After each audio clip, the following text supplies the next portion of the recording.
All right. Definite integrals. All right, we're just going to play the game. We're going to go from the limit of sums, those sum symbols, and turn it into an integral, a definite integral. And we'll take definite integrals and we'll turn them into limits of sums. It'll be the game we play. So we'll go back and forth between the two of them. Okay.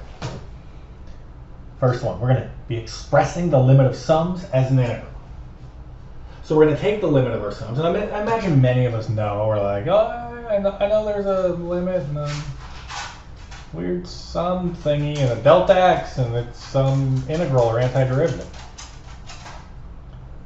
But we probably don't know exactly where everything goes, and that's why we play this game. So we can go back and forth so we can see where everything goes and kind of what it means in a little more bite-sized pieces, just as a different sort of game. Now, if we get started, now that we have to be given an interval. That's to tell us, like our a to b. So our a is negative pi over 4, our b is equal to pi over 3. And we want to take this. We're taking the infinitely many rectangles we added up. And we'll take this piece here, the limit of the sum. You almost think this is not a one-to-one. This does not actually directly equate, but we're just going to say, let's say it's equal to that little integral symbol, like a little S-looking thing. And we go from negative pi over 4 up to pi over 3. So that's from your a to b.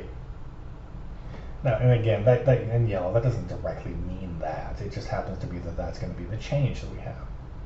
And now we need to write in our integrand. And that's the stuff that we're going to be integrating. The things inside the parenthesis, whatever the values might be. And here, kind of, is our integrand. It's not when it's in the sum, it's something completely different. But soon it's going to become our integrand, the thing that's going to be inside that parenthesis. It might be kind of tripping you out. You're like, well, what's going on with these little frickin' eyes? Well, that's just the ice slice. That's where the index is talking about, starting it somewhere. So that has nothing to do with the integral. That has to do with our sum. So really, all we need to do is just take it out. Instead of writing 3x sub I to the fifth, we just write 3x to the fifth. We don't write x sub I in the next one. We write x, and then we multiply it by tangent of x, not tangent of x sub I. Well, we're almost done. We almost got to the end. Now we have one little more piece, and that's going to be that change in x. Now, since we're making the limit as n goes to infinity, making infinitesimally many rectangles, the width is going towards 0. Our width is going towards 0, which is meaning our delta x is going towards 0.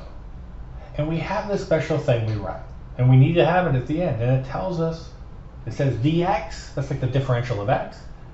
For us, I think we should just be thinking that that's telling us which variable we are integrating.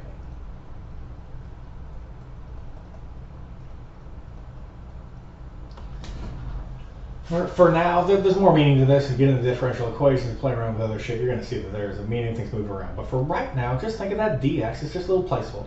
Just like the little S-looking thing is going to be in the problem. That needs to be at the end. Now, if it was tangents of t's, we'd write dt. So the x just tells you what variable you will be integrating. And there it is. There's no problem. You don't need the error or anything like that. Just put that in there. But that's how we go from the limit of sums and express it as an integral. Now let's take an integral and let's express it as a limit of sums. We'll just be going the other way. We're going back and forth. Except, well, didn't send the other one back. We already have it. You get it. Okay. Now we need to express this as that limit of sums.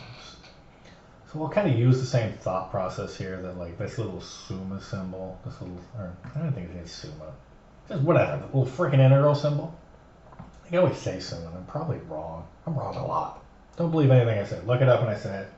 All right, moving on. So we're going to say that this is going to be our limit as n goes to infinity, right? As infinitely many rectangles on the sum, and let's start I at 1 and bring it up to n.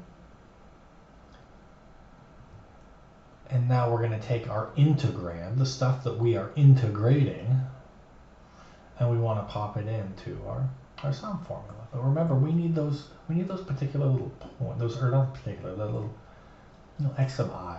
So, oops, that's the wrong color. That's not going to work. So we need x sub I cubed because of this index back here. We need some sort of index. That I is equal to 1, we absolutely must have it. So minus 2 times x sub I squared plus 1. Now we're almost done. The last piece is we got to deal with that dx. And remember that dx went infinitesimally small going towards 0. But that, what was it that went to dx? That was the delta x. So we just have to express that at the end. And bang!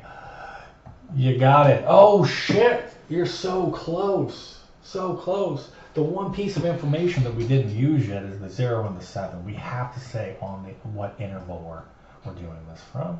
So we're going to say from 0 to 7. And now we have something. Beautiful. See you soon.